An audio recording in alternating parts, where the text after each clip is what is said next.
Tänane õpilase küsimus, kas keset või keskel? Mõlemad on õiged, aga kui ma teen näiteks lause, et keset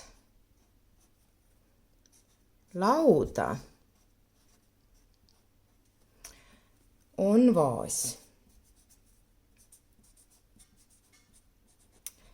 siis keset mida meil on vaja osustavat käänet.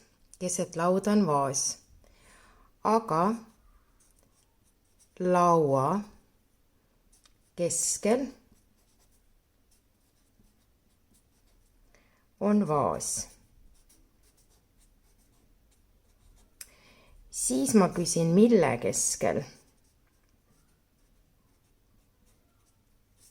Ehk siis omastava käändega.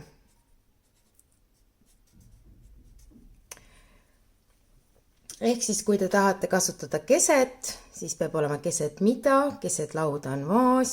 Kui te tahate kasutada keskel, siis te peate ütlema laua keskel on vaas. Ja nii lihtne see ongi.